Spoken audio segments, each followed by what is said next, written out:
Hola Madridistas. Welcome to the third, I guess. Yeah, it's the third preview for this La Liga season. We got the two Ws. It's the third match day. Things are looking up. We're apparently scoring for fun, even though we have no real striker. And things are just looking good, man. How about you, Farooq? Are you doing good? Yeah, man. It's been an interesting couple of days, boy. Yeah, man. We're alive one way or another, and yeah, I mean, we're looking forward to the game week as well. That's what caps so far weekend. This time around, it's on a Friday. So yeah, man. As you said, it's been two games, two Ws.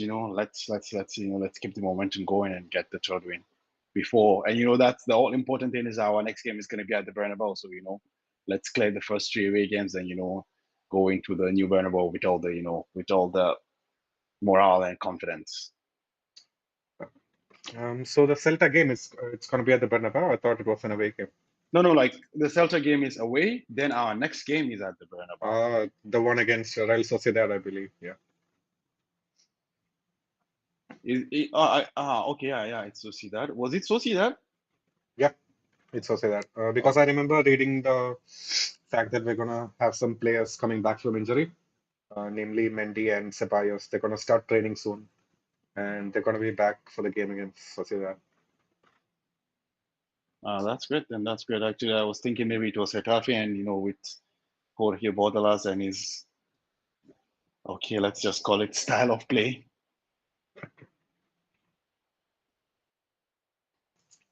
Yeah, yeah.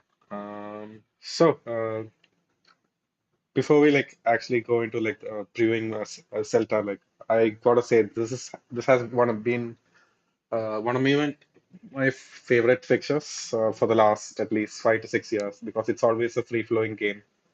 And Yep, true. I'm just gonna be pulling a few stats up just to back up my claims. So 18 matches played since 2014. We had 16 wins, 2 draws, a total of 60 goals scored, which brings it up to 3.3 goals scored per match. And we've actually conceded 18 against them as well.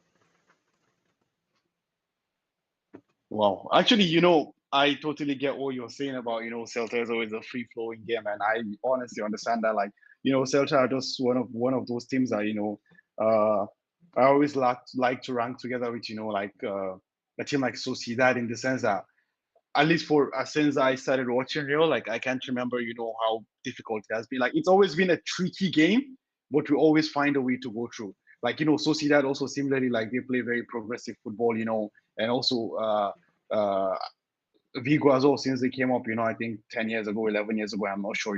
It's always been a very interesting, free flowing game that we score one, they score one, then we score two, and then we score the third, and then we run away with it and something like that. But what I would like to draw your attention to and the attention of the viewers is that let's not forget, like they have Rafa Benitez as the coach right now, and like I mean, when it comes to like a strategist, like very few are better than Rafa, whatever you might think of him, like kudos credit where it's due, like at least when it comes to organizing teams and what is not. But if there's anything, their season so far, they've considered in both matches three goals in 2 games. So maybe that might show that okay, like there's still a bit of vulnerability in the in the middle of the park and in the defense as also. Maybe there might be something to exploit, but I'm not expecting such free flowing game that you're trying to allude to, Jacob, this time around. Man. So you're saying this is finally going to be the season where we probably like potentially could see a 1-0 or a 0-0. I mean, I would say this is the season because I think it's a game that we always have at least 3 4 goals in it. Like maybe we score two, they score one, we score three, they score one, they score two, we score four, things like this. So I think this might be the season where you have like 2 goals and under. Like maybe it's a 2-0, I mean a 1-0, 2-0, 2-1 kind of. I mean it's gonna be a very, I feel like it's gonna be a low scoring affair this time around.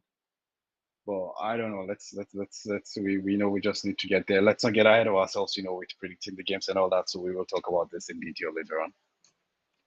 Yeah, man, that's true. And just looking at Celta's previous few games, so in La Liga they haven't actually won yet. They lost one and they drew one. The draw was actually against Sociedad, which was a Yeah. kind of free-flowing game. I would say they really haven't found their foot yet in terms of the middle of the park and actually handling the defense yet. So we've got that going for us. But I was also like one of the fixtures in preseason caught my eye. So they had a match against Al Nassr. Yeah, Uh, oh, do you know the scoreline for that? it was 5-0, right? No? Yeah, I was so surprised. Like I was like, so Cristiano, Celta Vigo are Hmm. basically Cristiano's stomping ground, right? Used to be at Yep. least, and Yeah. Yeah. Yeah. and, and I couldn't believe my eyes. I was like, is is the score line switched or something? Did Cristiano score five? But it was actually very surprising that Celta scored five and did not concede any. Goodness, yeah. So True. True. True. True. True. But that's the thing, man. Where you see honestly, like whether you like it or not, this top five, top six, top seven leagues that we have in Europe, like the quality is so different to other leagues. I mean, honestly, like you can take a random, I don't know. Okay, let's not name call people, but you can just take a random average player in any of these leagues and throw him into, the RSL or the MLS, and like, he's gonna be like Maradona region. Honestly, like I don't know if you see some of the highlights from the RSL or like the MLS. I mean, at least because of the whole Messi frenzy, like I came across a lot of footage from the League Cup. At least, like I mean, come on, man! Like you watch some things and you feel ashamed. Like someone is committing the atrocity, but you're the one feeling ashamed. Like that is not what they call defending. That can never be defended, man. Like I mean, so because of that, honestly, like it's not too surprising because I say like the quality in between the golf and quality between these two leagues, it's outrageous, honestly. So let's not take for granted what we have. Like yeah, we might see like Celta might be Cristiano's stomping ground or whooping boys or whatever it is, but that because it's no longer just Cristiano alone, and let's not forget Cristiano also is a 38-year-old guy, so it's not just the narrative doesn't just remain against Cristiano against this anymore. It's like Cristiano and 10 other players. And although we have players like Talishka and all that there, but like the quality is just, I would say overall might just be lesser. And, I mean, not even just the quality, like the intensity of play, that's also something that's quite important as well. So that might be, but I totally get what you're saying, five on responded goals. It's very unlike Celta. exactly, man. And so like it's safe to assume kind of alluded to this in last time's preview where we said like with all of these crazy transfers, is the Saudi League looking like a top five league anytime soon? And the answer is no. If Celta can beat them final, they're not there yet. I mean, honestly, I feel like intensity is really important. So I feel like right now the intensity isn't just there. So but I feel like with time, and what the one thing there is, if Saudi can keep pumping money, eventually they can buy a spot in the UCL. This is what I read across the last week. That Saudi is looking to buy a wild card for their champions and as a guest to the UCL. So I feel like that the investment, as we have been told, it's not just in the superstars at all. It's also in the infrastructures and what is and what is not. So, and let's not forget, honestly, like one thing I always try to pinpoint to people is that a lot of people like to make parallels with China. Well, I kind of say to people that Saudi Arabia has been a footballing nation for a very long time. Since I was a kid, we always remember, this Al Jazeera Sports, that was became BN Sport, and like with Arabic commentators and all that, like I don't know if you ever like listened to those commentators when they commented on Zidane and Ronaldinho, at the 2006 World Cup. Like it was something of fun, man. Like it was. We don't understand what they're saying, but it was like I don't know, like it was just like poetry in motion, honestly. Like if I find any of those footages, I will just share it to Jacob and you can really listen. So like Saudi Arabia actually is a footballing nation, as even Sunaid will attest to, given that he lived there for a while as well. It's a footballing nation. So these are people that are actually very interested in football. So it's not like, like you're like trying to force or feed people a sport that you don't care about. So I kind of feel like, with time, maybe not top five leagues, but I mean, they will become, a very strong alternative league to European leagues that we have right now. Yeah, man, I agree. It's definitely no joke like the MLS. They take their football seriously over there, and with the amount of money that they're willing to put in. Like, it's not just the clubs, it's like even the fans have so much potential for spending money. So, did you see the footage where the fan was, one of the fans that actually gifted a Rolex watch to Fabinho after a game? Oh, really? I actually didn't see that, man. Yeah, yeah. So, I didn't. Fabinho apparently had a really good game. So he was just walking out of the dugout, and then one of the fans cornered him. One of the like someone from the Sheikh family, like for sure. He was like, "You had a really good game. I want you to have this," and he basically tied a Rolex on Fabinho's hand. Yeah, I mean, honestly, I do feel like, Saudi Arabia, like, I don't know what the plan is eventually, if it's, just for the goal of the World Cup that they plan to host, or if it's, a broader goal that they eventually wanted to diversify their economy and what is not. But I mean, with what we've seen with golf and their approach for Formula One as also, I kind of think like maybe they are really, really, interested in that. But as I said, like, the only thing that might, like, might be for them, which I don't think really matters for them, is like, because the cultural difference to the European society, and for them, it's really huge. So maybe because of this, like, it might be a deterrent for certain, demographics or something like that. But I do believe, with time and continuous development, like the Saudi League might, supersede what people are thinking. Honestly. Yeah, definitely. So all right, before we like get into Celta's transfer window and their starting lineups, let's like go ahead and read some of the comments. So Hassan is here in the chat. He's saying, I asked him beforehand, before the podcast started, like who's excited for match day three and Bellingham ball. And Hassan is saying, I'm thinking more about Kepa in goal and nothing really, nothing other than that enters his mind.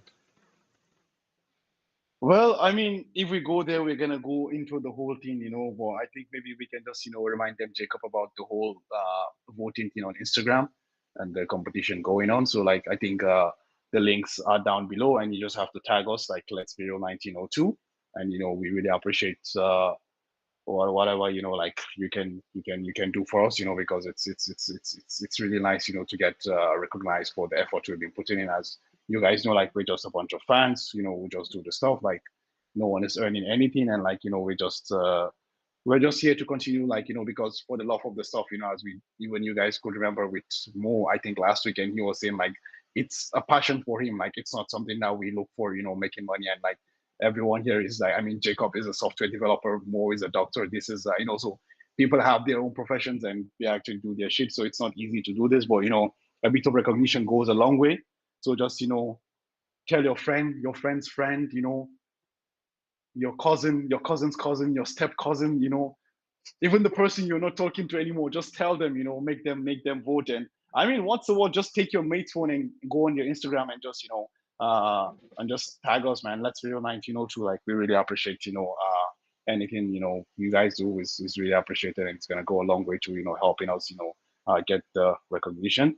So yeah, again, as I said, like, the links are just in the description to the Instagram. So just go to the page and just tag us in the comment of the post, like, Let's Be Real 1902. Yeah.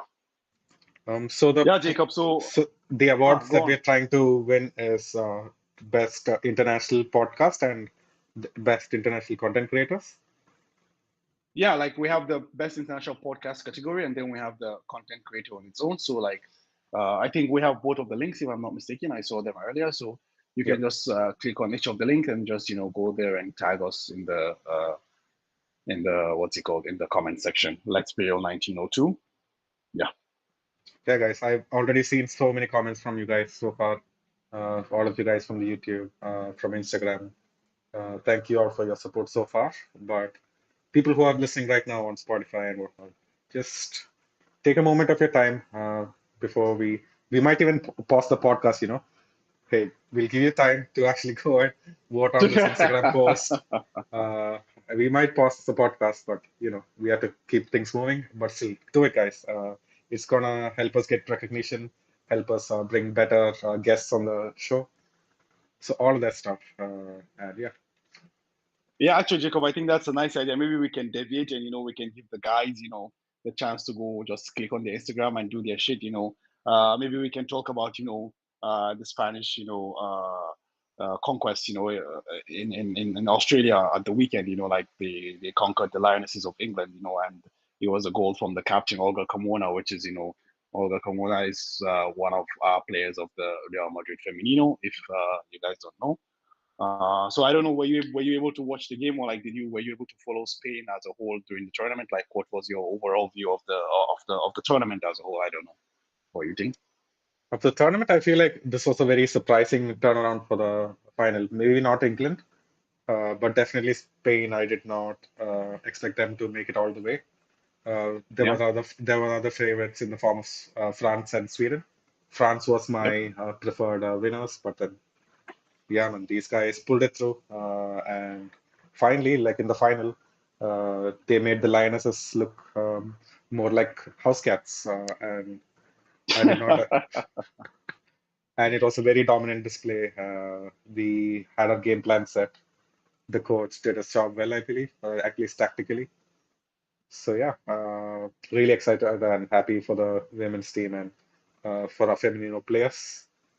There was some drama around the match though, and after the win, did you catch that? Okay, like we one thing was okay, it's not exactly drama, but then like the sad news that Olga Carmona's father actually passed away Yeah. Yeah. uh, Yeah. uh, I before actually the just want to match. point on that. I don't know if you guys actually know, which is actually quite touching, is that after Olga scored, she lifted her shirt, right? It was a dedication to a friend's mother who also recently passed away. So you can imagine, like, her dad passed away before the game. She doesn't know, and she dedicates the goal to a friend's mother who passed away. Like, I kind of find it, kind of, I don't know, like bittersweet or like, kind of. I mean, it was like when I read that, like, I really felt, wow, like, this is the kind of. I mean, I know, like, her father will most likely have been proud, of the performance she put in, throughout the tournament. And let's not forget, she also scored the winning goal in the semi-final as well. And she thumped in a fantastic goal in the final as well. So it's a really, really, emotional moment for her. And but she won the World Cup, and I'm very sure, like, our father will be very, very proud of the achievement she's had. Yeah, Jacob, you can go on. Yeah, man, you basically said it all. Not just the father, like the whole nation of Spain is proud for her, and even us, fans of Femenino, I'm super proud of girls. A bit annoyed though, a bit bittersweet, as you said, in the final, like, and the things after the final. So, with the president of the RFEF, Luis Rubiales, actually having that incident with Jenny Hermoso, where he kissed her on the mouth during the celebrations. So yeah, and then he refused to apologize really and tried to get her to defend him in a joint statement as well after that. And it's just that these old men who run the league, they're set in their ways. Even though it should all be all about women and their win, they somehow manage to make it all about themselves. And I'm just hoping, like, as some days move on, these guys will actually die out, and once the new generation comes in, then we can actually see a difference in how the women's game is managed as well. Yeah, Jacob, you said it all. It's really sad, like we live in the era of, like white old men, who just are ingrained in their old, old ways of, believing that, I don't know, like in their patriarchal ways. And, for example, let's not forget, I don't want to draw parallels because, like, they're both two garbage situations, but let's not forget what, the president of La Liga said last year after Vinicius was insulted. Like, he almost insinuated like Vinicius called this upon himself, something like this. And also we can see what's going on here. And, like, it's really sad because, as you said, you watched the game, and like Jenny Hermoso, like, oh yeah, she missed the penalty, but she had almost a flawless game. She dominated what was undominatable. I mean, I don't know if people actually follow the Lionesses and actually see them. Like, one thing, actually, because I love Serena Whiteman. One thing I love about Serena Whiteman is that she has this aura of, like, I don't know how to put it, but like, her teams don't play the most flashy footballs, but they play the most effective football. Like, those teams that's just they win. It doesn't matter what happens, but they will win. Like, because I first came across, Serena Wiegman, like the coach. She was born in Holland. I first came across her like while she was coaching the Dutch, and she lost in the final, I think 5-0 to the USC while she was a coach of the Dutch, I think, in during the last World Cup. And then, she came to England. She won the Euros for England, and then she came to the World Cup. And honestly, when you see the way she sets up her team, they play effective football. I can give you one point, for example. She has like Rachel Daly. Rachel Daly actually was the highest goal scorer in the National League in England. Hmm. and she's playing as a right back. Yeah. Like that's like she's like such a tactical genius. Like she can just pull rabbit out of the hat. And honestly, like I am a huge fan. I really hope that one day she gets a chance to coach the national. I mean, any of the men's team, so we can get to see stuff. But yeah, you're right. I mean, back to Hermoso, like she gave a fantastic performance. I felt in the final, and it's been overshadowed by some acts that people have done. But it is what it is. It's unfortunate, but I really hope that like eventually people start getting called, people start being held accountable, because let's not forget about the whole Spain 15 people, wrote a resignation and then 7 came back, 3 went to the tournament, something like this, So there is something that is underlying in there. And if anything if, the events that played out after the final shows anything, it is the fact that, yeah, something is happening. But, I personally would like to refrain from making, any definitive comments because I honestly don't have enough information on this because, if someone is saying this, someone is saying that, you don't know what is what or what isn't, and I haven't done my research, so I'll just try to remain on the fence. But one thing we know for sure is that like where there is smoke, there is fire. Something is surely happening somewhere, you know. Yeah. Yeah. Man, and I was just smiling to myself when you said uh, you love to see the football and the tactical genius of the women's team. And then it's not easy to impress Farouk, guys. Like Carlo Ancelotti has failed to do it. Zidane has not been able to do it. So it's high praise. And one day let's hope like one of these guys can actually manage a men's team, and we'll see how it goes. Yeah, man, and I love that. Of all everything I said, this is the summary of what you thought out. But and Yeah, man, I just don't want to think about like that depressing fact that these old white men try to take away things from the women and get the attention. But yeah, they deserve nothing less, nothing more. yeah, true, valid point. All right then. Okay, I guess we've Uh, given enough time to everyone in the chat to go and vote then, so we can get back to the discussion heck, of our heck yeah, next man. fixture. So wait, before we like get into it, I had a funny story. So while trying to get one of my friends to vote, he said okay, fine, just do it for me. I took out his Instagram account. So he was actually using one of these hacked version of the accounts, and then he had like hacked version of the app. So he had an Android. He had 3 accounts on there. One is for actually like chatting with his friends. One of the accounts was like for following football. The other account was like following Instagram thoughts or like Instagram audience. For simping, you're saying? Yeah, for same things. I made sure that he tagged us in with all of the 3 accounts. So that's the So hustle you have to pull, guys. Yeah. if you guys see an Instagram simp, tagging us, you guys should know. Okay, like yeah, this is Jacob's friend. But then I mean, this is Jacob's friend. But then what does this tell us about Jacob as well? They tell this as the saying go. Show me your friends and I'll tell you who you are. So I'm trying to assume that Jacob also has like 4 or 5 accounts and for multiple purposes. So I mean, No, man, no. And not Instagram accounts. I have multiple YouTube accounts. So, some YouTube history is like not for the public, but yeah. okay. I will reserve my comments. All right. Just reading through the chats. Yeah, nothing that we need to bring up right now. So let's get back into the mode of discussing Celta Vigo. I remember last season when I used to watch Celta Vigo just to catch a glimpse of Gabriel Vega. Uh, while I watched all of those games, I did not actually rate him when we were linked with him. It was a May transfer. It wasn't really moving the needle for me.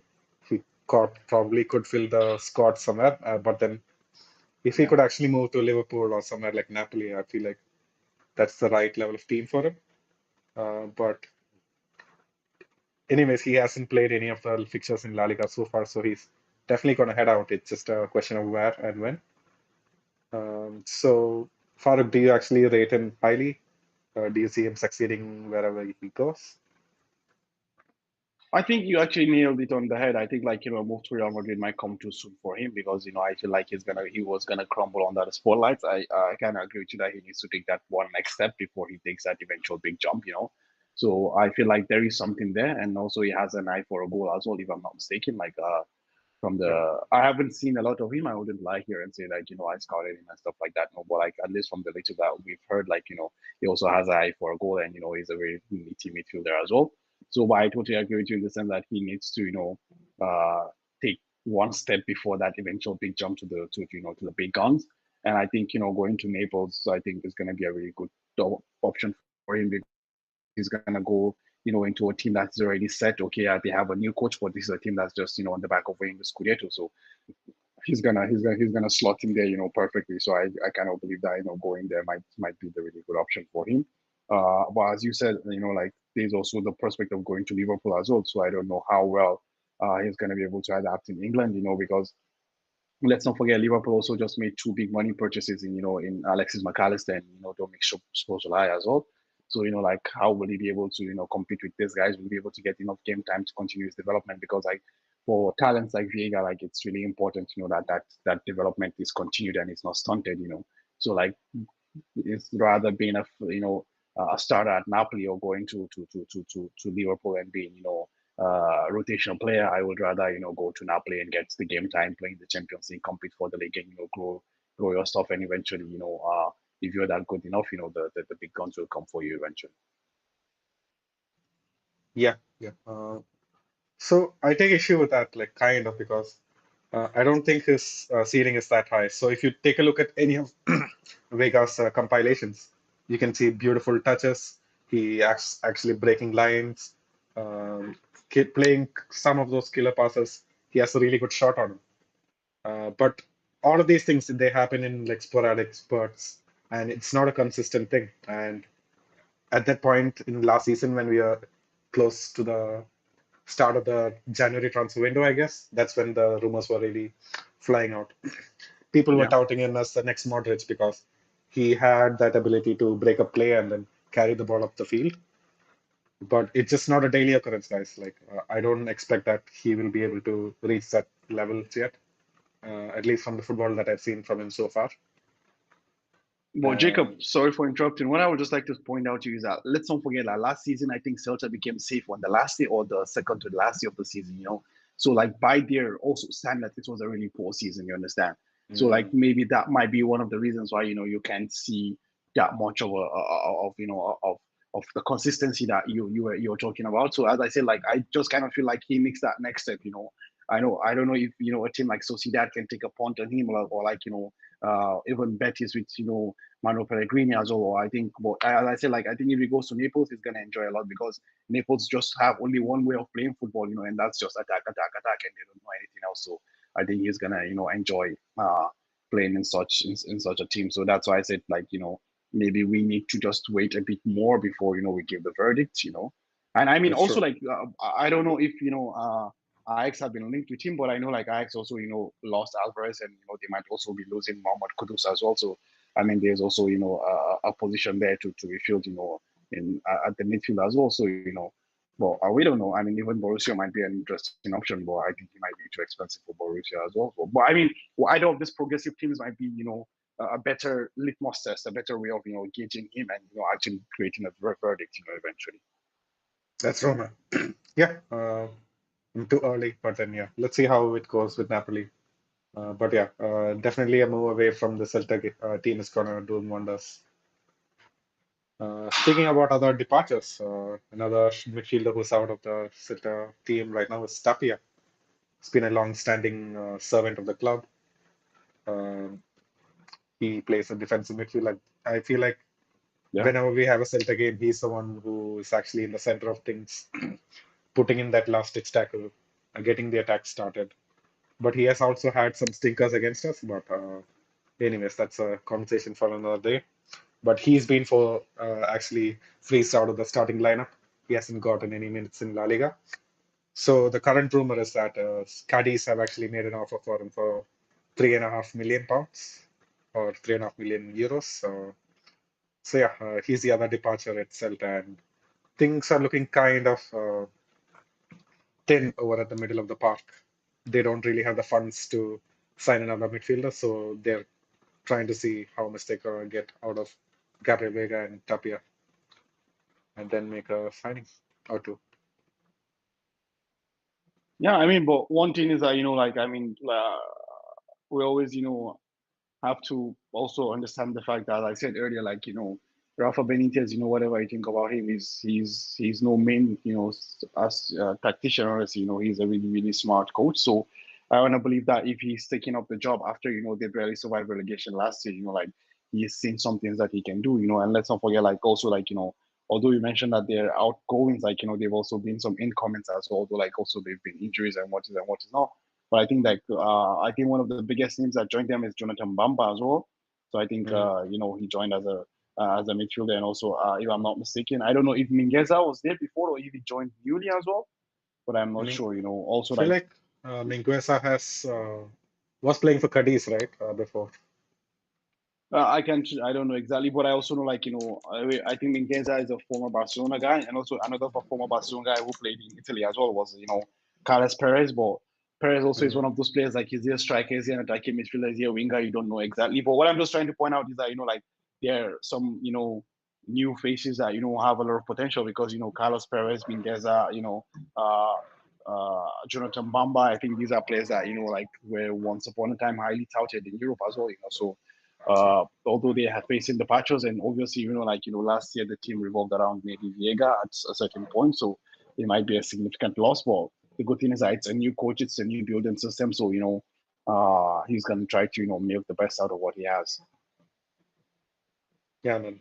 And he's not found that form yet. He hasn't found the formula yet, which is good for Yeah, us. But yeah, we can expect them to have a better season than last season with that man at the helm. true, valid point. All right. Maybe we'll just touch upon their starting lineup. They play a 4-4-2 with Aspas and Strand Larsen as a front two, and then Yep. Bamba at left midfield. And it's pretty much a standard 4-4-2, La Liga 4-4-2 right now. Uh, kind of defensive, but still a lot of talent up front to actually do the damage as well. The only problem they have going on right now is they're leaking goals. They actually leaked two goals from set pieces as well so far, and which surprise, is one of our weak spots as well. So, you know, there's going to be some interesting corners in this game. I mean, because the point is, we have Rudiger and Alaba, and what's it called, Jude as well. So I feel like we might have some people to target in there. Although, obviously, yeah, even last year we had Rudiger and Alaba, and still they were still not converting from the corners as well. But then hopefully, let's see, maybe that will change. Maybe we can get to exploit that, because the point is, right now we need to get the goals from anywhere we can, because of the obvious elephant in the room. So we need to find a way to get the goals from anywhere we can, honestly. So hopefully, maybe we can exploit that. And actually, what you mentioned about the classic 4-4-2, and one thing about 4-4-2, even as we've known, uh, these people in the past, is always the threat that they hold on the break. If let's not forget, how effective a striker like Iago Aspas is, honestly. So I think that transition might be really important. But I think right now, because we play young and dynamic midfielders, maybe at least, obviously you can totally negate that effect, but at least you can find a way to counter it a little bit. So it's going to be an interesting game, and it's going to be interesting to see how they actually set up the 4-4-2. Because maybe it's a 4-4-2 that later becomes a 4-5-1 when they're out of defense, or sorry, when they're in defense, or something like this. So it's going to be like filling up the midfield and trying to set a low block or something like this. So it's going to be an interesting one to see. Yeah, man. Especially in possession, like there's so many opportunities because Iago Aspas is not just some striker who just can lead the line. He can drop deep. He can connect the plays. Even though he's not as mobile as before, he can't really drive the Yeah. team of the pitch during counterattacks. But in possession, he's still a very talented player, very nifty player in a pitch. I mean, definitely, I totally agree with you. Like, although he's no, spring chicken anymore, but people like that, like the experience matters eventually. Like the experience shows, their know-how shows. The way they bully defenders, That's even if for nothing they will able to create space and bring their teammates into play. So that's something that we might want to keep an eye out for. And I am still not too confident in our defensive abilities of keeping clean sheet and like there. Also, it's going to be something to watch out for, honestly. Mm. All right, with that, I guess we can talk about the Real Madrid side of things. So it's going to be our first game with the third kit. We've already talked about the fact that we all love the third kit, right, Farooq? Or did you have a different The opinion? black one, the black and the gold one. Yeah. Yeah, I meant like it's nothing we haven't seen before, so it's not like they're pulling a rabbit out of the heart. So like it's something we've seen before. It's just a modernized version of it. Like so yeah. Mm.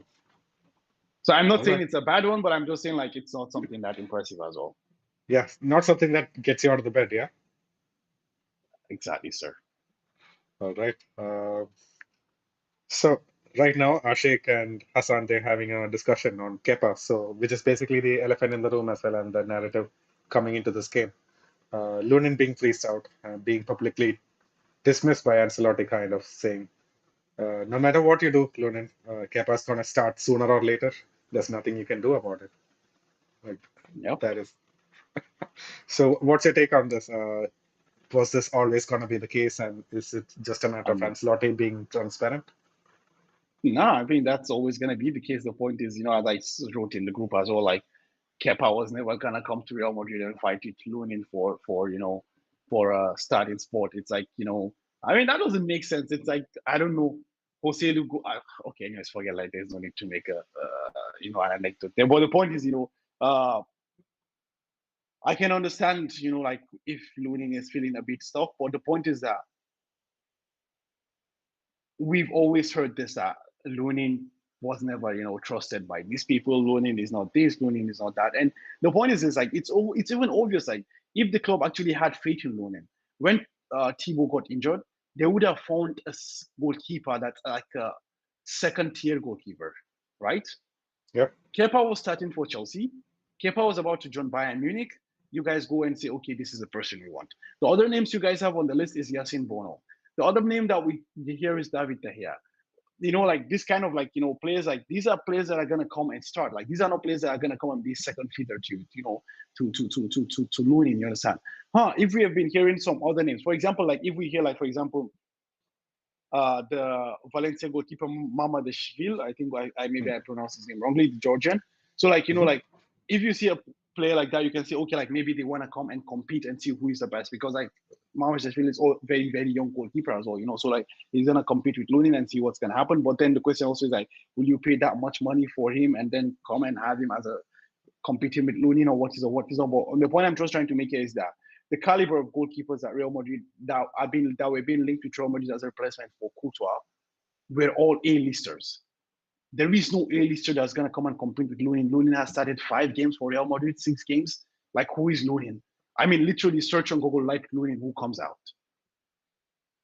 These things matter honestly. Like I can understand that he might feel this was his chance or something, but for sure like there is something that we don't know that has been there in the sense that like there is just a total lack of trust or total lack of belief from the coaching staff in Andre Lunin, honestly. So the issue of like Lunin being ousted or something like that, I don't think, and I think what would have been unfair would have been actually for Lunin to keep performing well and then after one mistake being dropped. I think that would have Mm. been unfair. It's better to be like, okay, he played the 2 games and then when the other keeper wasn't ready, so now the keeper is ready, so now he can uh, he can just drop to the bench and Kepa can start in instead. Because I feel like it would have been harsh if you actually wait for a mistake and then you throw him out of the team. Because I feel like eventually like if you're gonna point someone for his mistake, you have to reward him for his efforts as well. So I think before you get to that point, I think it's better to have it's better to have him out now before things get out of hand. Yeah, I see your point. So what you're basically saying is Kepa did not come here to oust Lunin because it was never Lunin's position in the first place. He was always going to be Thank you, replaced. sir. Yeah. This is the summary of it. Yeah. Thank you, sir. You should be my interpreter, honestly. I just kept ranting for 15 minutes and you just said everything in one sentence. Yeah. That's the gist. Man, glad to help. Not a lot of people can, get to the core of what Farooq says so fast because you're a complex man. But yeah, I've been here for many days. I know how to. Yeah, now you've deciphered everything I'm saying. But yeah, cool, man. That's all good, man. It's good to be able to be deciphered, man. Hmm. All right. How about you decipher, our fullback situation right now? Do you actually feel like the overall sentiment from the summer was we definitely do need a right back. We just have to get another left back. We just can't keep Mendy anymore. We have to sell and get someone else in. And do you feel that outlook is slightly changing with the performance of Carvajal and Fran Garcia kind of gelling with the team, putting in some really nice defensive shifts and some attacking plays as well. I mean, I wouldn't say anything has changed for me from last season till now because I just feel like these are two games. Like we played against a Bilbao team, which in all honesty wasn't the very best. I mean, at least what didn't put in didn't give us too much headache. And then we go against Almeria, and with all due respect, Almeria is Almeria. You understand? So I wouldn't say that with these two games I'll be able to develop a new feeling. So I still feel like we're still in the same spot because maybe we see Carval being given more rest this year. I don't know.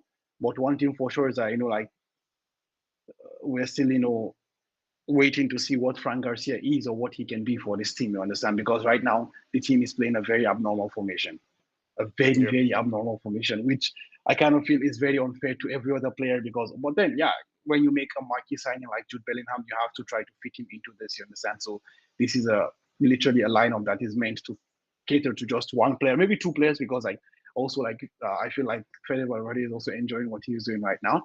Well, this is just the thing, like so we have to wait to see how that eventually happens, with Fran and how they manage the game time of Carval, because as I said before, I feel like in the game against Atleti, you could see like there's a bit of Carval of old in there. But the point now becomes when push comes to shove, when the chips are down, when it comes to business end of the season, like how does this fitness look like? How does this sharpness look like? So these are the things. But if Carval and Lucas Vasquez are able to shuffle with a lot of consistency, maybe that way we might have Carval in peak shape come that period in time. And about Mendy, honestly, like I just don't even count on him because although I believe he's gonna give me something, I just don't. I mean, what's the point of having something that you don't have? We have Mendy, but oh yeah, he's in the hospital room. Okay, we don't have Mendy. That's. So like that's the thing. So like the point now is that we need just to hope that Frank Garcia can build on. Obviously, he's gonna make mistakes here and there, and I would Mhm. really want people to give him that room for that error because he's joining a very very big team. So it's not easy to just shift and adapt to this team. As I said, like he's playing a very very like shitty formation and a shitty system right now, honestly. So he needs to find his way here because eventually this is going to be an ISO ball thing where everyone just ISO ball their way into stuff. There's not going to be like, okay, this is the pattern or this is the style or this is the tactics that we want to do. It's just if you're good enough, you get shit done. So that's the thing. So I do believe that with time, maybe he might grow into that position or he might show us that he's not the real deal. And let's not forget, I personally have selected our left backs to be the flop of the season, both Mendy and Fran Garcia. So I'm, Mm. waiting to be surprised, honestly. But the thing about this is that again, I mean, I might be a very harsh person, but I would first give you time to prove me right or wrong. So right now, I'm still on the fences with Fran Garcia, but about our fullback situation as a whole, nothing has changed for me from last season till now. Because as I said, it's just two games, so it's not fair to draw a conclusion or anything. Like let's see after 10, 15 games, then we can try to understand better like how this looks like or what doesn't look like. Totally fair, man. But yeah, I was just following the conversation on Twitter, and they're all saying Fran Garcia has been looking really good. He's exactly what we needed. But the fact is that Mendy is going to be training soon. He's going to be back for the game against Sociedad. So, is it going to be the same situation as Kepa and Lundy, is Mendy an automatic starter if he's fit, healthy? This is actually a tough question. I do believe that if Carlo today has to play Champions League final, he plays Mendy. Mm. irrespective of the form of Fran Garcia. So that's a Because I given, feel man. like, Like, okay, so you gotta have to be honest. If it's a game against Man City, and Fran Garcia has looked good throughout the season, let's say, heading into that game, would you still start Mendy if it were you and not Ancelotti? I mean, if Mendy is fit, for sure I will start Mendy. What I mean, I'm not smoking weed, man. I mean, that's the thing. Like, I'm a very, very harsh critic of Mendy because I personally believe that his availability, his lack of ability to rather is his fault. I personally believe that, but that's my own personal belief. But also, one belief I have is that I don't see any better left back when it comes to 1v1 defending. I don't see that. When it comes to defending as a whole, I don't see a better left back. Hence, I believe, when you want to play those stupid, crazy people, you need the best defensive chance you have. And I feel like, Mendy would also be my personal choice as well. Definitely, man. It's just the experience and the know-how, and especially with the one-on-ones and the wing threat on the wings that these teams pose, we definitely are Yeah. going to need Mendy. Uh, so Hassan has a question for us. Maybe Farooq, this you can take this one. So he Okay. asks, how does Ancelotti watch Kepa's disastrous performances at Chelsea and thinks he can trust him, but can't trust Lunin, who performs at a very decent level? I think that says a lot about Looney, honestly, because I also was wondering about that. Yeah, okay, like Chelsea fans would tell us, like, yeah, Kepa last season was good. He tried to rehabilitate himself and what is not, you know. And like based on what we hear, like also Kepa has a very good personality, and the whole thing that happened with Mauricio Sarri was blown out of proportion, this and that. It was the media and this and that. But honestly, like I mean, we hear about Kepa, and we still hear about not here, but we still see those. For example, one thing I know for sure that hasn't improved with Kepa is that when it comes to set pieces, he doesn't know how to do jack shit. You just have to hold your fingers crossed and hope, inshallah, nothing happens. Yeah. Either someone heads it and the ball comes straight to him, or he doesn't have that presence of going and dominating aerially in set pieces. No, he might be a good shot stopper or whatever. No, but one thing I can say about Kepa is that he's very good with the feet as well. This is something, and also one thing also we have to give credit is that honestly, Kepa also is a good shot stopper. Yeah. He's a good shot stopper. Let's not like this. But the point is, there is always also a lack of focus with him as well, honestly. And again, like my actually biggest problem is that we are weak aerially, and then we have a goalkeeper that don't have any aerial presence. So how does that work out? Is it just a matter of confidence and he just doesn't have the know-how to venture forward and Bro, clear the ball, or is he just not tall enough? right now in my head, I still have a lot of I still have a lot of replays about Kepa going and totally missing the ball. He just goes to punch the ball and he totally misses it, or Oh he wow. rather doesn't even come out. Okay, so it's a complete misjudgment of the balls being put into the box. I don't think it's about misjudgment. It's just about he doesn't have that presence. I don't know if Mm. that makes sense. He doesn't just have that presence. Honestly, like yeah, he can improve. Or will he improve? Or will he not improve? But I think actually that says a lot about Lunin as well, what he has done or what he hasn't done to actually. Because one thing we know is that Carlo is a player's person. If you show him even a little bit, he's gonna put you there. I mean, we can see how it's happened with Dani Ceballos. Like Dani Ceballos showed a little bit, and he was an integral member of the team. Even Jesus Vallejo was there, playing not always, but he got his chance much more than he did in the previous years.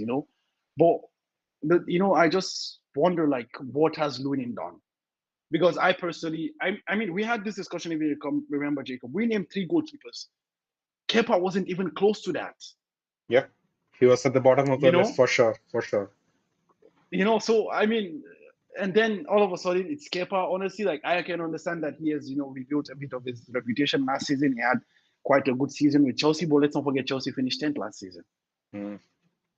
If you had a good season and he finishes 10th, so that is something as well. So Kepa obviously has a reputation which is still maintained in Spain because I think he's still part of the Spanish national team setup, although he's not a starter, but he's still there. So, and also, all of a sudden we have shortages of goalkeepers on the market. So you have to, go with the one you can see that you can get for the short term at least. So honestly, I think rather than Kepa, I think it says a lot about Andre Lunin that, the club is really, really, really willing to go with Kepa actually. Mm. All right. Yeah, I mean, it remains to be seen, but I'm not expecting world-class performances. like Courtois at least. Like I just hope he can get the basics done, and being in a team like Real Madrid, hope he finds his focus, Bro, finds his you're not mojo. expecting world class performances like Courtois, you're like name dropping Courtois like he's your average goalkeeper, bro. Unless you're getting Alisson, even that is maybe if you understand. I don't think you can get any kind of performances close to Courtois anywhere in the world. Honestly, I believe Alisson is a close shout, but still I would choose Courtois over Alisson. Oh Honestly, wow! In because spite like of, in, Courtois is something else. Honestly, okay, yeah, mm, he doesn't have the distribution that Alisson has, yeah, but Thibaut is something else. Like really, at least for the past 3 years, he has proven himself to be something else. Really, really, really. So that's the thing, man. Like the amount of times like that man has really dug us out of our hole is uncountable. So right now, we just have to sit down, take a chill pill, understand that someone named keeper is our keeper. You know, chill. Sometimes shit would happen. Just swallow your saliva and chill. You know, because the point is, if we're gonna start worrying about this every week, some people might develop high blood pressure and hypertension, man, and we don't need our people, getting into that. So let's just prepare ourselves that we're gonna have this moments of lapses, and yeah, stuff like that, and we will be fine. But again, like it's not like also like Kepa is like a shitty tire. I mean, goalie as well. Like, let's hope that eventually he can also repay the fate that Carlo and the board has in him by bringing him to the club. I do believe that there was a reason that we wanted him before. As Mo pointed out the last time that we really wanted him, Zidane vetoed it, and then he went to Chelsea for a record fee. So like, I mean, there is something there, like, so let's hope that he can refine that and at least make us a bit confident, because right now I'm sure I don't know what's going on in the chat, but based on the comment you read me, I'm sure that no one in the chat has anything good to say about Kepa right now.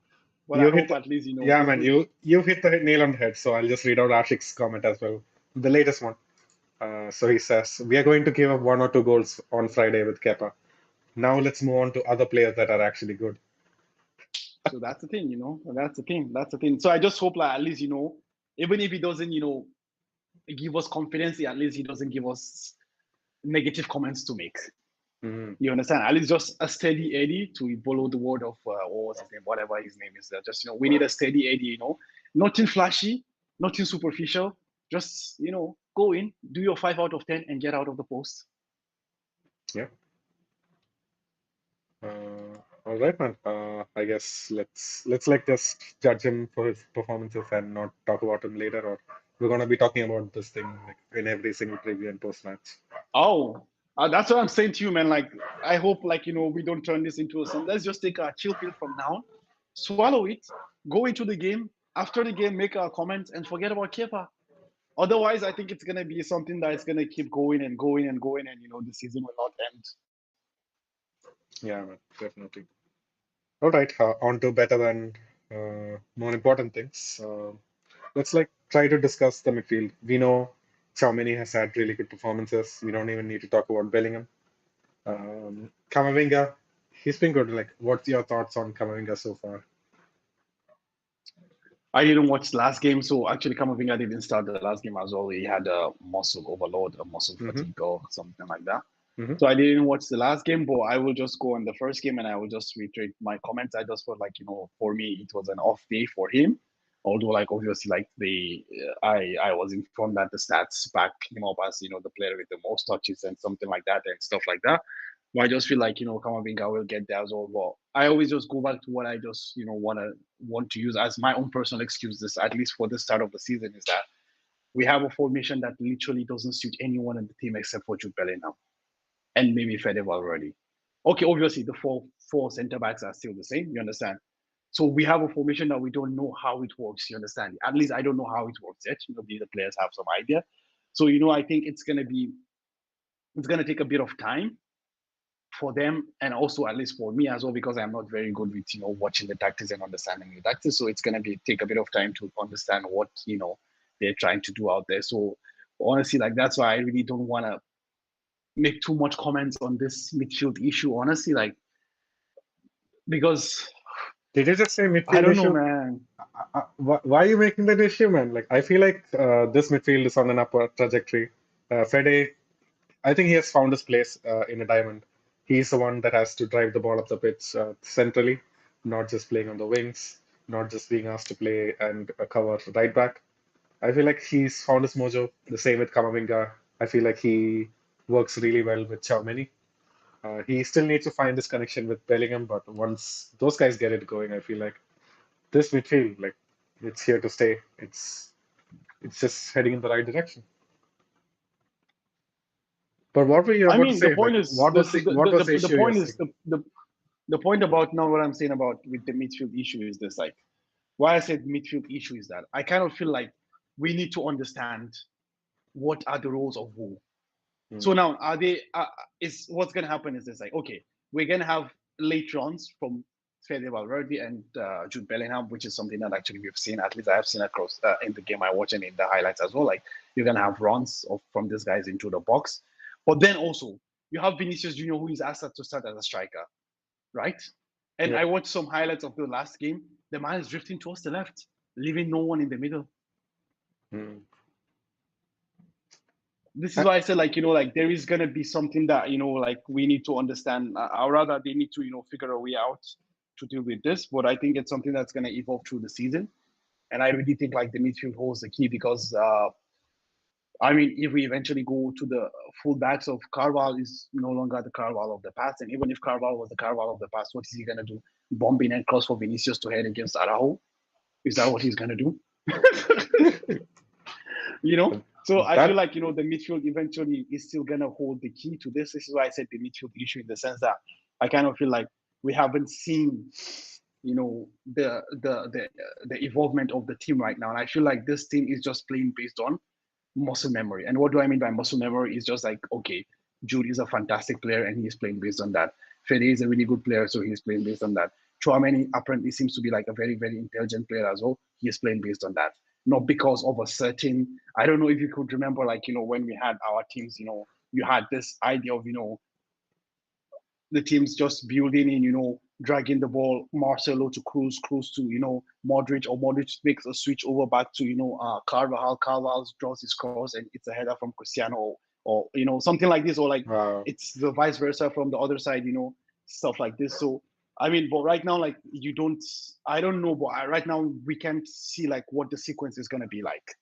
Mm. I Yeah, don't know. This is why I I said to you, I mean, midfield issue. Like when I say midfield issue, this is what I meant. Obviously, I know like this is the most stacked midfield in the world. Like there is no better midfield in the world right now than what we have right now. You understand? But the point is, it's just you need to get the mechanics right as well. You mm, need to really get the mechanics right. I mean, the point is, if you're having, if you're having a Maserati and then you're going and giving someone who doesn't have a driving license or someone who just barely even knows what a car looks like, to drive the car. I mean, it's just yeah, you have the best car in the world, but then what's the point if you cannot use the car in the right way? So this is the thing there. wow. Was that a sly comment on Ancelotti, like driving the car, or I mean, it's not about fuck, man. I mean, I don't know, man. It's not a slouch. yeah, It's yeah, not a it's not a I slouch on hear your point. Carlos. I feel like you're saying we haven't really figured it out yet. These players don't really work together well yet. These guys are playing off of muscle memory, which is basically like you're saying we're still playing hero ball. We're expecting them to pull miracles, and it's been working so far. But we don't have like a clear plan on what we need to do when we face better opponents. So what I've seen I so mean, far, it's sorry to interrupt you, Jacob. It's not just about a clear plan, but I mean, okay, again, like I said, it's very limited sample size. At least what we know what we were doing in the past. We sit down on a low block, give Karim Benzema the ball, Benzema to Vini, Vini runs, he cuts back, Benzema scores one goal, one goal, one. It's done. This is how we score. Now, how does it work?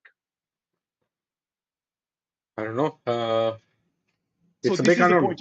It's a big unknown. We're expecting the midfield and suddenly Rodrigo to come up with 20 goals, the midfield to come up with 30, 40 goals. It's just a So lot this of is what I'm saying. unknowns. Like like we right now. That's why I mentioned to you earlier. Like like we need the goals from wherever we can get them because right now as if as at least like let's assume that our transfer window is closed. with what we have right now, like we need to see that. At least I need to see that. You understand? So this is about my own, how should I say, like my own naivety or like my own lack of knowledge about this. So I haven't seen what it looks like. I just explained to you. You win the ball back, you give it to Benz. Benz gives it to Vini. Vini gives it back to Benz. It's a goal. This is what Ancelotti was doing in the past. Now, okay, what are we doing? You understand? So I feel like to see that, we need to see a bit more of the games. This guy need to play together and see how eventually like it's gonna pan out. And also, what are the roles of the fullbacks? What are the roles of the fullbacks? Like, are you expecting? Because one thing we know like is that in this kind of midfield situations, fullbacks are very important. If this is what they want to do, fullbacks are your creative outlets. Okay, the question now becomes when there is no creation from the fullbacks, what is the creativity there? You can't ask that question, man. Like it's a diamond. We have to expect that our fullbacks are gonna perform. Like if that's not the case, it's just not gonna work. We'll have no depth. So right now, what I've noticed so far in the couple of games, why Cowhall has actually looked good, is he has a clear role in this team. He needs to hold up the width of the pitch on the right. He doesn't have to worry about defense as much as he had to last season because he has really good coverage in the midfield. So he gets a bomb of the field, stay up there, uh, put some nice crosses in. Same with Fran Garcia, man. He has been driving into the box. He has been going outside, trying to cut inside on certain occasions. Hasn't really worked out yet, but the fullbacks right now, they're set up for success. And if they can remain healthy and we can keep this going, I feel like the fullbacks are going to have a good season. It's like you have to like can't take it for you can basically take it for granted that they're going to have a good season. Well, I mean, as I said, like honestly, like I just feel like everything is too young to make comments, and I Mm. wouldn't get on any of the hype trains right now. Whatever hype train is there, I would not get on it. Like even the Jude Bellingham hype train, I am not on that because the point What? is You obviously when have you're paying when you're paying 100 million for a player, you need to know that this is the thing. You understand? I need to wait and see. I get onto the 10, 20 games, and then I will start to lick my lips and get excited or not get excited about stuff. Because it's just the start of the season and it's a very weird formation. And I personally like I people know that I'm one of the biggest Ancelotti out person, but I kind of feel for Ancelotti this season. What do you want him to do with this team? I Wow. mean, man, this is one of the most unbalanced teams. I think maybe back to the Galactico when they sold Makaleli for Beckham. I think this might be one of the most unbalanced teams in that case because as I said, honestly, like I don't know. This is just like my own personal thing. I need to wait and see that first. Like it's just a couple of games into the season. Maybe stuff will happen or not happen. So we just have to wait. To see and give credits to people who deserve the credits. Like Bellingham has been fantastic so far, but it's just 2 games. We didn't buy him to win matches against Almeria. This is the thing. In all honesty, we didn't buy him to win games against Almeria. You understand? So like Yeah. let's not get too ahead of ourselves first. Like when we come to games that matters the most, this is the thing. Because honestly, like the game against City last year was painful because it was like kids against men, man. For fuck's sake, I mean, what the hell, man? I mean, the last time I think I felt like this was. I mean, even the classicals were in that fucking messed up, man. I don't know. Were they? I Mm. think yeah, maybe it might It just be was recency bias, but I think no, no. maybe It maybe was the messed up. the I mean, so that's the thing. Like, so like we shouldn't just after 1, 2 games against stuff Yeah, like that. So that is a sad part, man. Like Farooq, like I've already drank the Kool-Aid, the Bellingham Kool-Aid, and when you say like the stuff rationally, it's just been 2 games. I just don't have like a good comeback against that. It's totally rational. Of course, we're gonna have to see it, but then it's hard not to get that feeling, being excited about Bellingham. actually, the thing about this is that I actually said this in the past. For me, I am okay with losing if I compete, right? Hmm. The question is that do I actually genuinely see myself competing if we were to have the rematch of City last year? Do I see myself competing? No, I see the same outcome. You understand? But one thing I know is that again, Bellingham is an X factor. Mm. You get the point, right? I feel Vinicius Junior for sure is an X factor. I believe that Rodrigo can also develop into an X factor if these guys all combine together to create a synergy. there is a chance that we might compete again. But for now, I haven't seen that synergy yet. Yep. This is why for me, I am really if I was a betting man, I would bet on Rodrigo having a breakout season. Obviously, you'll say someone who scored already around 30 goals assists last season. What do you mean by a breakout season? I feel like this is the season, or rather, this is the chance for Rodrigo to make a stake a claim that, okay, I am the guy. I'm Vini the is guy. good, but I am also good, Mm, kind of thing. So I feel like if we can see this synergy, like there is, as I say to you honestly, like there is a lot of ingredients there. You just need to find the right mashup. But the problem is that this is a kind of a weird group of ingredients, very fantastic ingredients on their own, but they don't lead to the conventional food that we know it.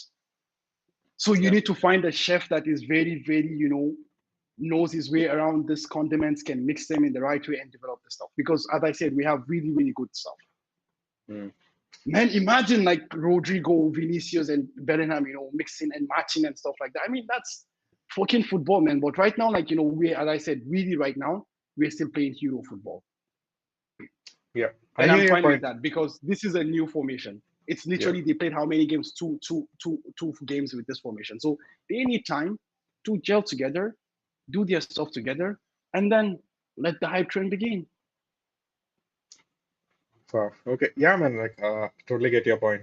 Um, that's kind of interesting, because you said, in order to make this work, we need someone, a really good chef, like you said, to put in the ingredients well. And just from usually as fans, we have these opinions, right? Even last season, like Carlo, like, why are you doing this? Why are you not doing this instead? We all had opinions, but this time, like you said, we've got to actually feel for Carlo. Like even as fans, uh, from our like high seats, we have no idea how to actually make all of this work. Not sure anyone in the world knows how to make this work. It just these guys have to figure it out for themselves. Ah, it's a hard one. I mean, the point is, I'm not being paid millions of euros a year. You let them pay millions of euros a year, I will also figure it out, bro. This is the point. Why did he become a coach? This is this. It's, it's just like the Jacob, someone coming to you and being like, "Oh yeah, you're a front end developer. We need you to develop this software," and be like, "Okay, I don't know how to mix it." Then why did you become a developer? This is a challenge. That's true. This is the challenge, like, and as I said, honestly, like I will feel for him because I feel like he's been put in an unfair situation with the whole lack of striker team. But this is also a challenge, as a coach, I believe that he relishes such kind of challenges. But I personally, I think everyone knows my thoughts. Do I think he's the chef to make this perfect mixture? Hell no, I don't think he's the person. Has that changed? I still do. That hasn't changed. But the point is, can he surprise me? Obviously, he can surprise me. This is the reason why he's at Real Madrid. Like, he's a fantastic coach, or rather, he was a fantastic coach once upon a time, So right now, it's just the power of friendship and all. But I just, as I said, like, until I just see that, blending and understanding. Because the point is that even if you have the power of friendship, you have certain understandings that go on. Kroos and Modric understanding, for example, Benzema, Vinicius understanding, for example. Right now, we need to wait for those kind of synergies to develop as well before the power of friendship eventually can take over. But right now, we don't have any of that. Mm, yeah, totally So valid, man. this is just the thing. But yeah, unlike you, like I totally believe that Carlo is the right person to figure it out. He's converted players from playing wingers to playing midfield. And I'm talking about Di Maria. I'm pretty sure he can find the same things to do with Bellingham and Vini and with all of these new positions that they have to employ and play. So let's see. Fingers crossed, my friend. Fingers crossed. All right. You think we can get into the lineups now? Maybe. So before going into the lineups, just remembered Mo saying, "Hey, you guys need to be cautious and look out for the Mbappe front because apparently he's gonna be dropping an interview on after PSG's game on Saturday, and there's gonna be two possibilities. Like either it's gonna be like a very dumb interview where he basically says nothing, or he's gonna drop some truth bombs and things can actually change. I'm not saying he's gonna like actually go ahead and say he's gonna sign for us soon or he's gonna actually renew with PSG, but maybe things can happen, but what's your take on that? Like, do you think it's a possibility that he'll actually reveal his cards? Kylian Mbappe. Man, I think that train has passed, man. I think that train has passed. I think he's just going to announce either one of two things. Either he's going to announce that he's going to stay there, or he's going to announce that he's going to renew with Paris. I don't think there's a third alternative there about leaving. I don't think the alternative of leaving exists.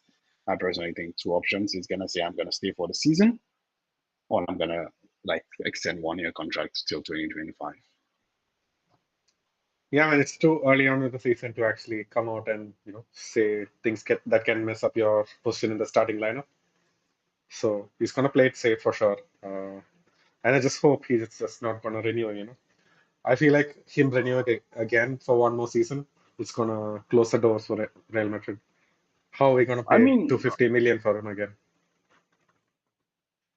Mbappe is a phenomenal player, the best player right now in the world. Totally, I will totally agree with that. But the point is, if Haaland is willing to talk next summer, go for Haaland. That's just the thing, like keep going back and forth, left and right, middle and center. It doesn't make sense. I mean, it doesn't make sense. If Haaland is available, just do that. Try to see what is possible or what is not possible with Erling Haaland, and try to get that done. I mean, if Mbappe eventually shows, as I think, which is the truth, is that as they say, people are saying that, oh, but Mbappe has been playing with Real Madrid, but Mbappe didn't play with Real Madrid because Florentino Perez never made an official inquiry for Kylian Mbappe. And based on what we have read is that they are waiting for him to make a move towards them before they make a move towards him. Yeah. So if that's the case, let's just keep, as fans, keep speculating continuously. And, whenever he's willing, I believe that, because one thing is that if there's anything, it's just trust in Florentino. If at least I have learned anything as a Real Madrid fan that I will not doubt in my mind, is trust in Florentino. He knows what he's doing. Trust in Papa Ferres. That's the thing. So if that's not happening, I believe there are other fishes to fry. And as even Leonardo from the former sporting director of Paris pointed out, since Kylian joined Paris, I think 6 clubs have won the Champions League. So it means that it's possible to win without Kylian. Obviously, you want to see at least for me as a fan, football is an entertainment, and Kylian Mbappe provides it in bollocks. So I want to see him in my club. Obviously, I want to get entertained by him every week. So there is that. But if it doesn't happen, it's fine. I mean, it's not the end of the world as well.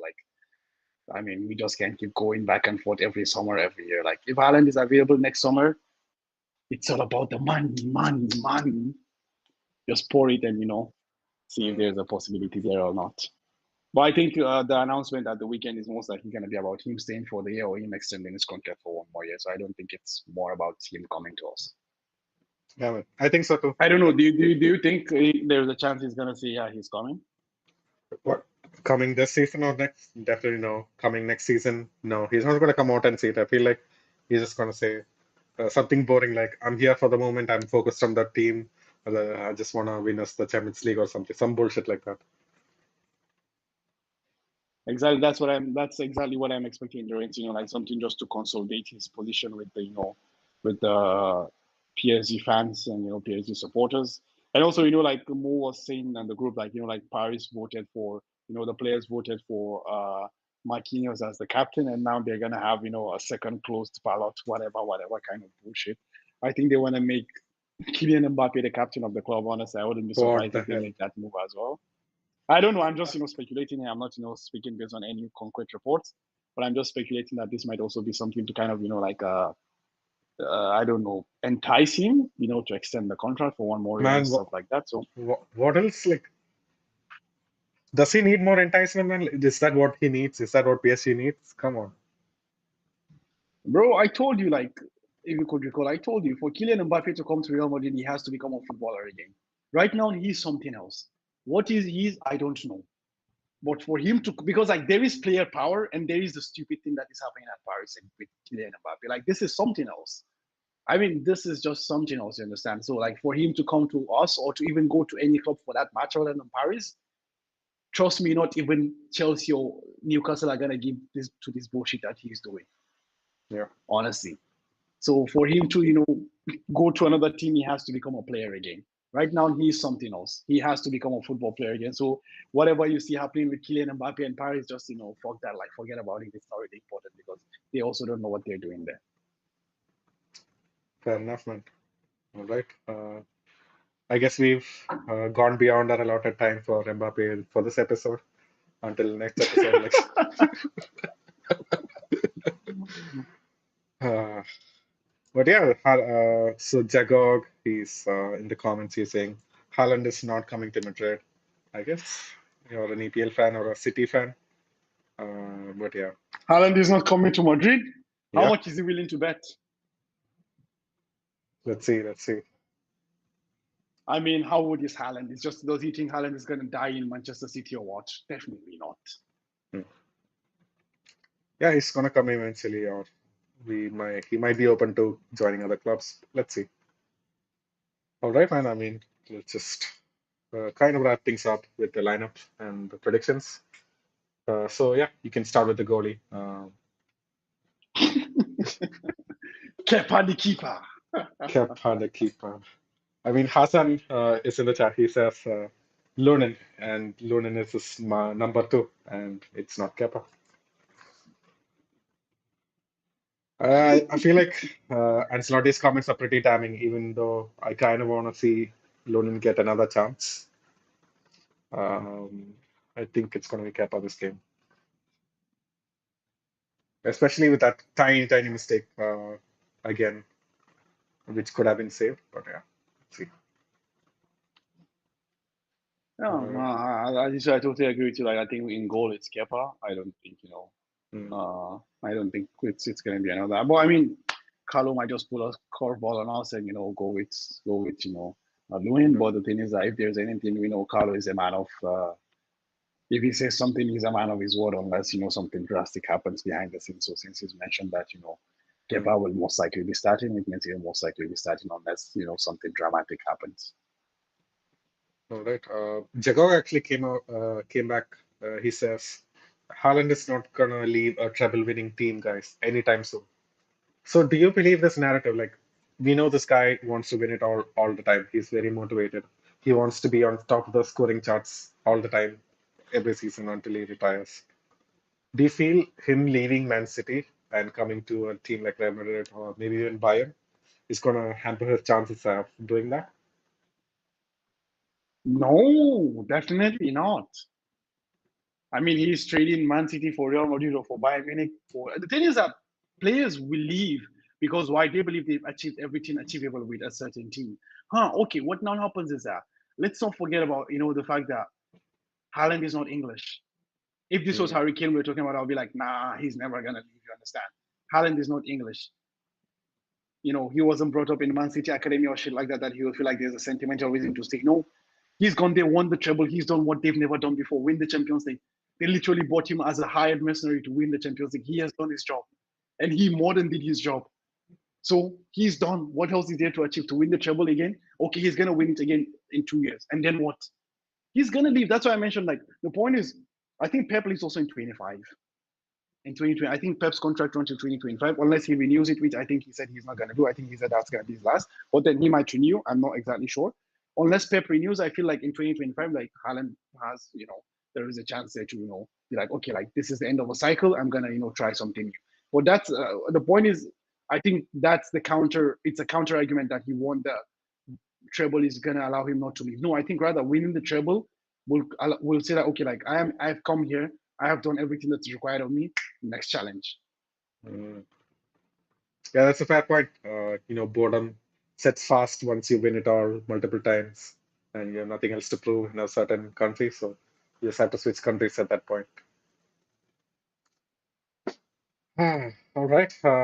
With that, I guess we talked about. Okay, so our starter's going to be Kepa for the goalkeeper. Who's we do? I guess we don't have any choice for our backup back four. It's going to be Carvajal and Fran Garcia as the fullbacks, Rudiger and Alaba as the centre backs. Any Yeah, I sort mean, of as you said, there is nothing to debate mm, there. So Alaba and Rudiger, there is no other alternative except if you're gonna play Nacho, and then like with Carvajal as well. I'm not too sure. Maybe Lucas Vasquez brings a surprise on us, but I don't know.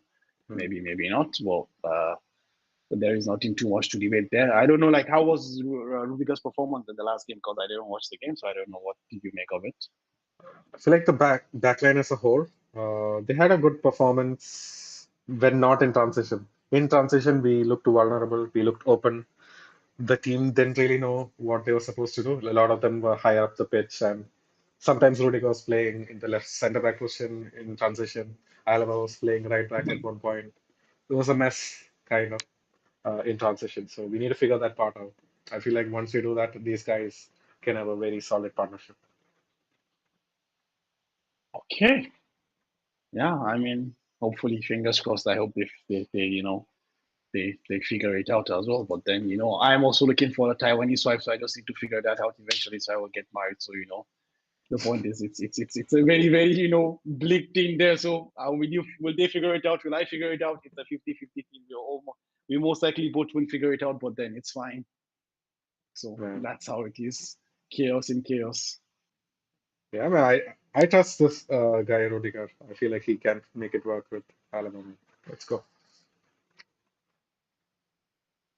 Yeah, let's see, man. I mean, I feel like his partnership with Militao was a more chaotic one. I feel like with Alaba, there's a sense of direction and at least less madness there. So Let's because of crazy that, at least stuff. there's a bit of Yeah, I so feel at like least there's a bit of it something.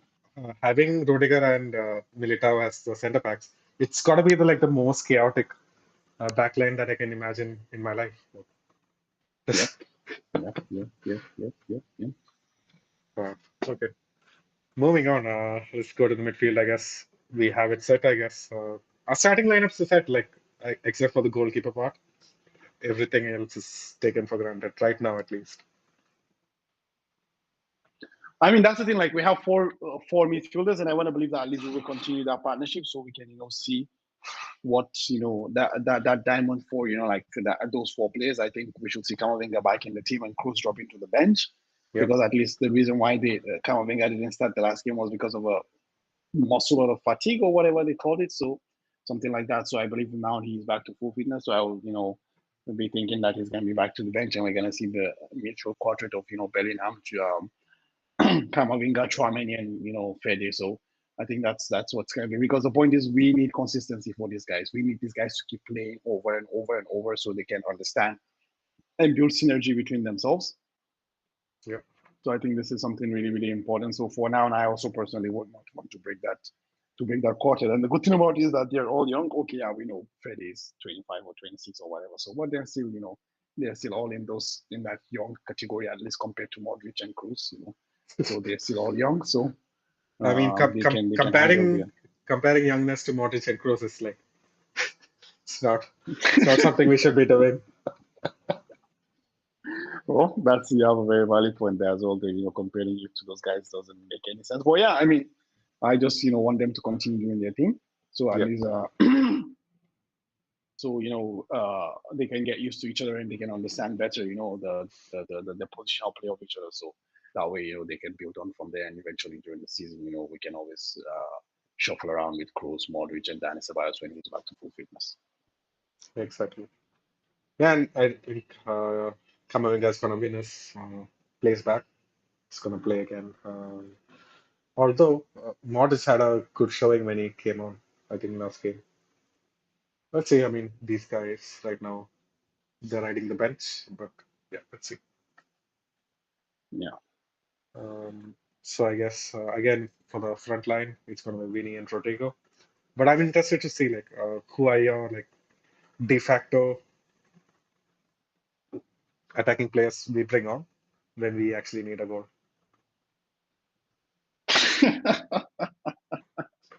That's an interesting one. Joselu, for the fact that he's at least a striker. Joselu, because at least he's a striker, and what's he called? Brand, Actually, I yes. saw a very really good move from Brahim last game, Hmm. but obviously he couldn't finish it. But that would have been a fantastic finish actually. But yeah, I mean, for me, the person to bring on is always going to be Joselu, and obviously, like, you want to bring in a player like Luka Modric as well because they have the ability to unlock stuff.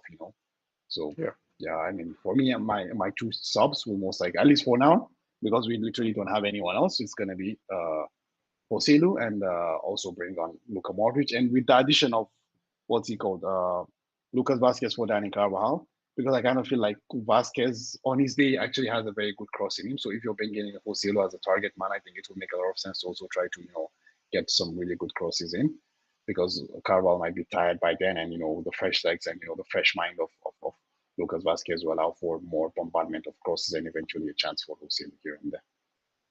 definitely. Yeah, but I guess I was thinking that we can argue for the fact that we should be bringing Cruz on instead of Modric when we actually need a goal because he seems to have a good connection with Bellingham, at least more than Modric from what I can see. Hmm. I see. All right. Well, I can't really make a comment on that, honestly. I'm not too sure about the stuff. Hmm. I'm not too sure about that. Yeah, Those. And I said that's the thing. As I said to you honestly, like for me right now, like when you ask me anything about the club, the style of play, or anything, I really have zero idea, honestly. And it's gonna be unfair to make claims that are bogus or like non there. So that's why I prefer like let me watch 5, 10 games and let me develop my own understanding. Then it will be more fair to make comments on what is happening or what is not happening. yeah. It's not just you, Farooq. I mean, I don't think even the players know what they're going to do for the next game, how they're going to score the goals. Uh, they're figuring it out as they go as well. Yeah, man. Yeah. So yeah, man. People in the chat, let's not forget. Like, I mean, we had the city guy. I don't know if he's still here. So like, we have the whole Instagram uh best podcasts. That's the name of the competition, right? Best Best. international podcast. Yeah, the best international podcasts going on. So like, we have the links to the Instagram post in the comments. I think it's two of them: best international podcast and best football content. So we have the links to both below. So just please tag us in the chat at Let's Be Real 1902. Just tell a friend to tell a friend to tell a friend of a friend. As I stated earlier, like, this is something we just do for fun, like as, a passion, a side hustle. I don't know if you call something that doesn't pay you a hustle, but then anyways, I think it pays it pays our soul in the satisfaction and the pleasure we get. So that's our side hustle.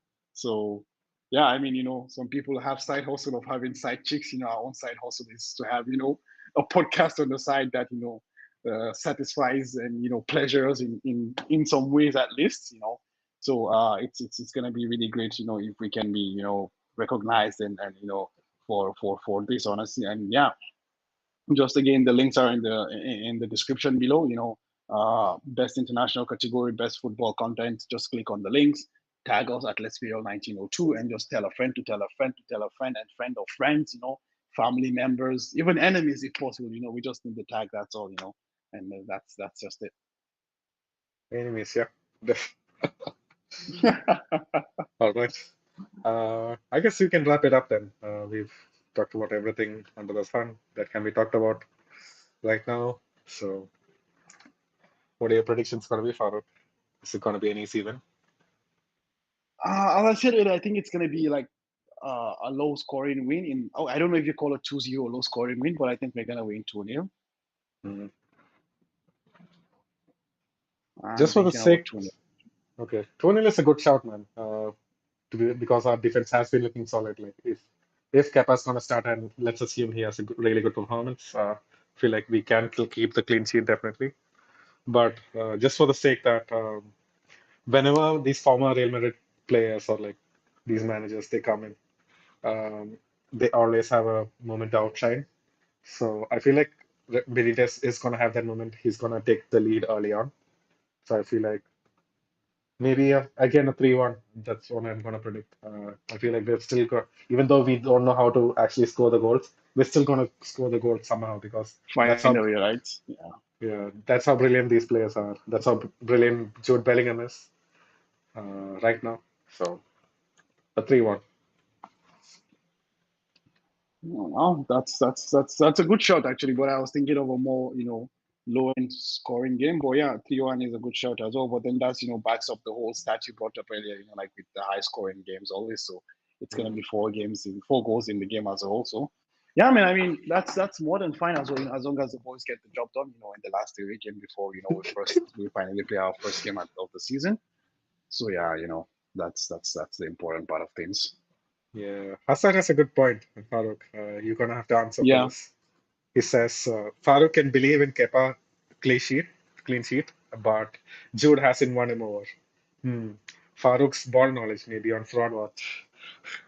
I mean, it's not about believing in Kepa's clean sheet per se, but it's about believing in the lack of firepower from Celta actually right now, and I just kind of believe that, like with the amount of bodies we have around, with the diamond, it kind of gives more shields to them. And as I said, like, Kepa obviously like has moments of lapses and not the perfect person, but I still believe that he's a decent shot stopper. So I mean, if he can't I mean, if every shot on target is a goal, then he might as well stop being a goalkeeper eventually and change his name from Kepa to, I don't know, scorer or whatever, scored upon or whatever it is, receiver maybe, Kepa, from keeper to receiver, maybe that might be, I don't know. Hmm. But yeah, I mean, it's not about Jude not winning me over. It's about, that's not the point I'm making. Like, I let my words not get twisted. Let me set the record straight. As I said, Jude is the X factor, Vini is the X factor, Rodrigo can become an X factor. But how do you create synergy between these three X factors? You might have a fantastic player in a team, but it doesn't work out, or it might work out. We don't know. It's just new. So what I'm just saying is that after 2 games, I'm not gonna start riding any hype train yet. I need to see when people actually make shit happen when it matters the most. That's what I want. Like, I mean, I'm not paying 100 million. I mean, we're not fucking Chelsea who's gonna pay 100 million for someone that's gonna, I don't know, whatever I do. So it's. I mean, it's gonna take a stupid person to actually point out that Jude Bellingham he's not a good player. Like, he's a fantastic player, and because the word actually, world class gets thrown around a lot. But I think Jude Bellingham is a world class player, and has the potential to be a generational talent for Real Madrid. So, but the point is, I just feel like right now, like, I'm not gonna go over the board and be like, yeah, he's the next coming of Zidane or something like that. Hmm. Speaking of generational players, you want to hear Ashik's prediction? Okay. So he predicts a 3-2, and it's going to be a Joselu hat trick on Friday. Oh,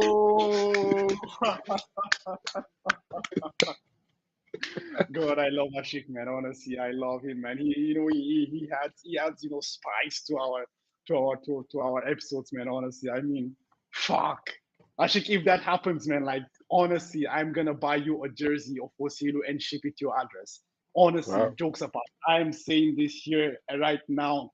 He scores hat trick. Even it doesn't matter what the goal, whatever. Even if we lose or we win, whatever. Like, if Osilu scores a hat trick, you got a jersey, my friend. 100%. You can hold me to this. It's recorded live on, I would send you a jersey 100%. First kit, second kit, third kit, whichever you want with Joselu on the back of it. 100%. Farooq, is the kit going to be made in Milan or somewhere else? Nah, it's going to be directly from the Real Madrid website. Oh, okay. Nice. There you go, Ashik. Man, what do you think, man? Do you think we roll in fake jerseys? Nah, man. We go with authentic stuff, man. All right, all right. Uh, But then it's not going to happen, so Ashik also shouldn't get his hopes up. The yeah, chances of Joselu getting the hat trick is, I don't know. for Ashik's sake, I hope that happens, man. And I want to really see that happen too. Would be a nice change. Uh, all right. I guess we can wrap it up here. So, thank you for staying here in the chat, all of you guys, Ashik, Rajat, and Hassan. We had a new person from Man City fan as well, Jagog. So, and Sunil as well. He was in the chat constantly. So thank you for you guys' time. We're gonna wrap this up, but before you go, please to make sure that you hit the like button, and if you haven't subscribed before, please hit the subscribe button as well. And we have some awesome content going on in Instagram. We might be bringing you new reels and content from live from the Bernabeu, from the Sociedad game as well. So stay tuned for that. And so you need to be following our Instagrams and follow our partners over at Real Madrid Committee for some awesome Real Madrid content. And you can also catch all of our podcasts on Spotify and all of the other audio platforms, Google Podcasts, Apple Podcasts, you name it, we're there. So, yeah, without further ado, Farooq, you know what to say. Before I say my thing, don't forget Oh, to vote for us. The oh, links yeah. below in the description. Let's be real 1902. Tell people to tell people to tell people. And with that, I sign out by saying Hala Madrid. Hala Madrid.